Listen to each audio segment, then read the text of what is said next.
the Democratic Republic of Congo, a land of breathtaking landscapes, rich resources, and heartbreaking conflict. Amidst its complex history, the M23 rebel group emerged as a force that would change the region's political and military landscape.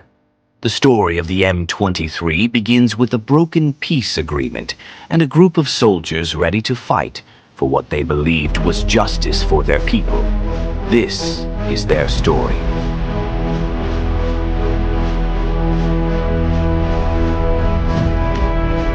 The origins of the M23 can be traced to a peace deal signed in 2009, known as the Goma Agreement. Signed between the Congolese government and a faction known as the CNDP, it was intended to end the years of violence in eastern DRC. But for many in the region, the deal was nothing more than a temporary truce. It wasn't long before the agreement's promises were broken.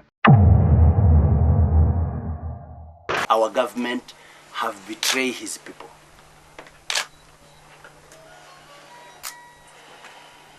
It's a betrayal.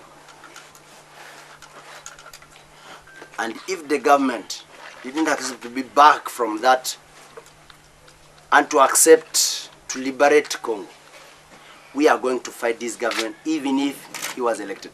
And if they can kill Nkunda or whoever, but this shout of freedom will continue to cry. In 2012, a faction of former CNDP soldiers, led by Colonel Sultani Makenga, broke away. They were angered by the government's failure to uphold the terms of the agreement, and they formed the M23.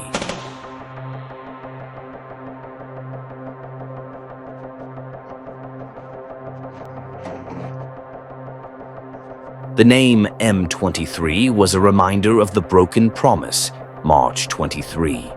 The day the peace agreement had been signed now symbolized betrayal and a call to arms. The M23 quickly gathered momentum, attracting fighters from all walks of life. If I can get it by talks, it can be a good way. But if not, we are ready to give our blood.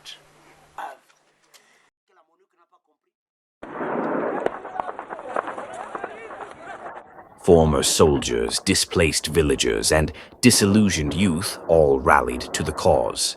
With backing from some neighboring countries, most notably Rwanda, the M23 rapidly gained strength, seizing key territories in the eastern DRC, including the vital city of Goma in 2012. For many in the region, the M23 were seen as defenders of the Tutsi population, battling against the presence of hostile Hutu militias. But others viewed them as opportunists, using the chaos of war to assert their own power and control. As the M23 marched forward, they not only challenged the Congolese government, but also ignited tensions that would fuel a conflict lasting for years. At the helm of the M23 was Colonel Sultani Makenga. A seasoned military commander, Makenga had once been part of the CNDP under General Laurent Nkunda. When Nkunda was arrested and the peace process faltered, Makenga took control of the rebellion. Known for his tactical skills and fierce leadership, Makenga became a symbol of resistance for some, a warlord for others. But Makenga was not alone in his leadership. The M23's ranks were filled with military commanders, many with their own ambitions, their own grudges, and their own visions of what the future should look like. Internal divisions within the group would eventually strain its unity, but Makenga's leadership kept the M23 focused on its mission, challenging the government in Kinshasa, fighting for Tutsi autonomy, and seeking power in a fractured state. The M23 didn't just rely on armed forces. It garnered a base of support from local communities, diaspora groups, and neighboring countries. For some, the M23 were heroes. They were seen as the defenders of the Tutsi community, protecting them from the violence of rival militia groups. To others, they were simply another faction of warlords exploiting a region already scarred by years of violence. The M23 found support not only in the eastern DRC but also in the Tutsi diaspora, where many felt the group was fighting for their survival in a region plagued by ethnic tensions. Yet, their reliance on external support, particularly from Rwanda, has drawn sharp criticism from international observers who see the M23 as a destabilizing force, not just in the DRC, but in the entire region. In 2013, the M23 suffered a major defeat at the hands of the Congolese army and the UN's intervention brigade. The group's strength began to wane, and its leadership scattered. Yet, the story of the M23 didn't end there.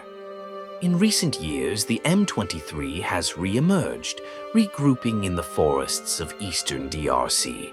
Despite years of peace talks and efforts from the international community to mediate a solution, the group remains a formidable presence. The cycle of violence continues as the M23 takes advantage of instability in the region, and negotiations between the Congolese government, the M23, and other international actors have yielded little lasting peace. For the people of the eastern DRC, the situation is dire. Millions have been displaced, living in refugee camps or fleeing to neighboring countries in search of safety. The humanitarian crisis is growing, and the future remains uncertain as both the M23 and the government struggle for control. The M23 rebel group, born from broken promises and a thirst for justice, has left its mark on the DRC. What began as a call to arms for the Tutsi people has become a symbol of the ongoing struggle for power in a country long torn by conflict. Yet, the M23's legacy is still far from clear. As the eastern DRC continues to suffer, the world watches, hoping for a resolution to this long-running crisis, but the path to peace remains elusive.